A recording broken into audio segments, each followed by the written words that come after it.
A gente tem um papo seríssimo, né? E atualizações, Juca, do caso de estupro envolvendo o técnico do Corinthians, né? O caso que aconteceu em 1987 na Suíça, com uma jovem de apenas 13 anos de idade, que o Cuca negou, mas que agora o advogado da vítima afirmou que a menina, sim, reconheceu o técnico como estuprador, embora ele diga que não, né, Juca? Bom dia para você. Bom dia. Veja, lembre-se que na segunda-feira eu dizia aqui que a torcida do Corinthians, a sociedade brasileira, estavam retornando um canto-chão que a torcida do Corinthians, durante a temporada que o Corinthians passou na Série B, entoava nos estádios. Não para, não para, não para. Né? Pegando a música do Roberto Carlos. E o que nós estamos vendo é, felizmente, um trabalho da imprensa, da cidadania, que não para.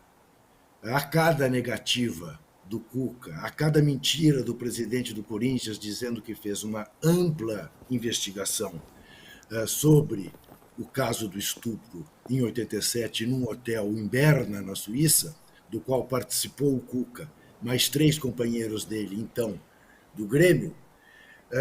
O que nós temos visto é o seguinte: depois da mentirada da entrevista coletiva do Cuca e desta declaração do presidente do Corinthians, do Ílio Monteiro Alves, surgiu um jornal de então na Suíça, jornal de Berna, o principal jornal de Berna, Der Bund, dando um trecho da sentença que condenou Cuca e seus companheiros, dizendo que havia vestígios de sêmen, de esperma de Cuca no corpo da menina. Depois disso, o jornalista Walter Falseta escreveu à corte de Berna, pedindo mais explicações.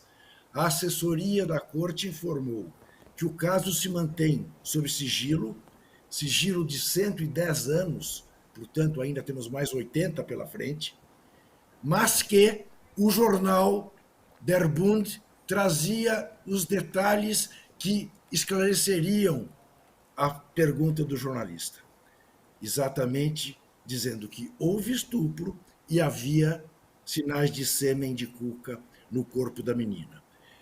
Ontem, o repórter Adriano Wilson ouviu o advogado da adolescente, então, e ele confirmou que ela, ao contrário do que dizia a Cuca, o reconheceu como um dos 4 que participaram da cena hedionda. Hoje, e eu estou reproduzindo isso no meu blog, no UOL, o blog do Paulinho, do jornalista Paulinho, traz declarações do Cuca à época, dizendo o seguinte: fique você estarrecido. A menina parecia um armário, não tinha cara de quem tinha apenas 13 anos. Subiu ao quarto para fazer sexo. Ele, que ultimamente tem se dito com poucas lembranças sobre o episódio, à época desta entrevista ao Jornal dos Esportes, ele tinha muita memória sobre o que havia acontecido.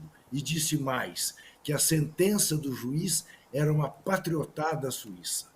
Então, veja, não há mais dúvida, não há dúvida, não cabe a menor dúvida sobre o que aconteceu e sobre a responsabilidade de Cuca. A única coisa que ele deveria ter feito e que não fez foi, depois de tanto tempo, pedir desculpas. E ele não entendeu também, William, o seguinte: uma coisa é, para usar uma imagem, é você ser candidato a prefeito de Curitiba. É importante. Curitiba Sim. É uma das capitais mais importantes do país. Ele que é curitibano. Outra coisa é você ser candidato à presidência do Brasil. O poder dos holofotes é outro. É outro. Ele, esse tempo todo, vinha se escondendo, coisa que fica impossível quando você assume um clube como o Corinthians, como o Flamengo, desta importância, com o número de torcedores que tem. Então, causa a revolta que está causando. Felizmente, eu volto a dizer, maior do que a vergonha que o Corinthians está passando, porque uma diretoria inepta e absolutamente insensível aos direitos humanos o contratou para técnico, maior do que isso tem sido a reação da cidadania contra esta contratação. E isto não vai parar enquanto ele lá estiver. Ou até que ele peça desculpas e convença a sociedade de que ele está, de fato, arrependido do que fez. É importantíssimo esse ponto que você trouxe. Não se trata de levar o Cuca à cadeia ou não, porque isso não vai acontecer. Ele, inclusive, foi condenado a 15 meses de prisão na época e não foi preso. Não é sobre isso. É sobre a violência contra a mulher. É uma questão moral e uma questão sobre violência. Isso precisa ser discutido. Isso é muito sério.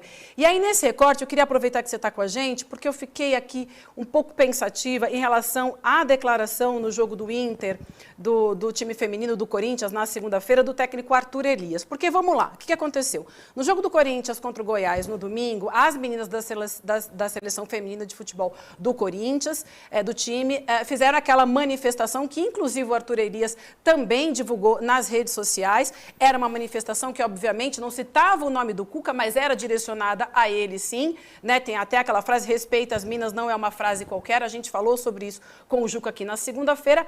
Aí, no jogo, em entrevista à Sport TV, no jogo de segunda-feira, ele tenta minimizar e aí ele diz o seguinte: puxa, não era sobre isso diretamente, sobre a questão do Cuca. Eu estava falando de uma maneira geral. Quer dizer, de uma certa forma, ele acaba até tentando desqualificar a manifestação de suas próprias jogadoras. Ele não tem esse poder, porque a gente não vai permitir, mas pegou muito mal. Embora ele seja um excelente técnico, um dos melhores que a gente teve do time feminino, ele pisou na bola nessa hora, né, Juca? Então, foi bom você tocar nisso. Vamos lá.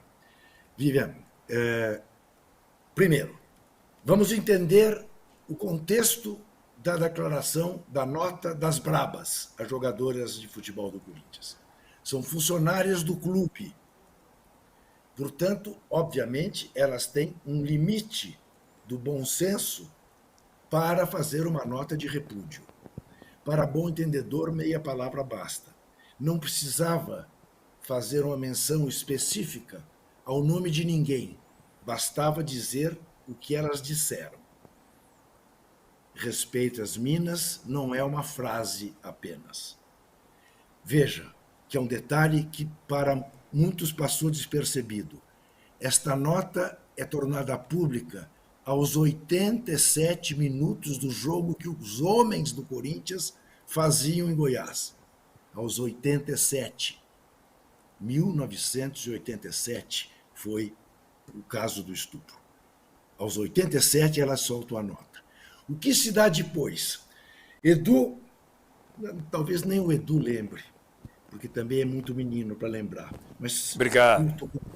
Não sou tanto não, mas vamos lá. Culto como é, certamente saberá o que eu estou dizendo. Se não souber, eu explico melhor. No auge da ditadura militar, havia um grupo de deputados do MDB chamado Os Autênticos, o Bloco dos Autênticos. Tinha gente da melhor qualidade. Muito bem.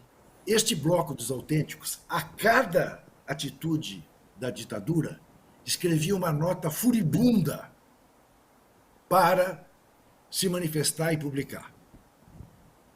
Aí vinha a turma mais moderada do MDB, Thales Ramalho, Tancredo Neves, e suavizava a nota. E dizia, ou nós publicamos esta nota mais suavizada, ou vamos todos presos, ou eles fecham de novo o Congresso. O que vocês preferem? E acabava saindo a nota suavizada. O que fez o treinador das Brabas? Diante da repercussão, tratou de tentar dar uma meia-trava, fazer um freio de arrumação. Dizer, olha, não é bem isso.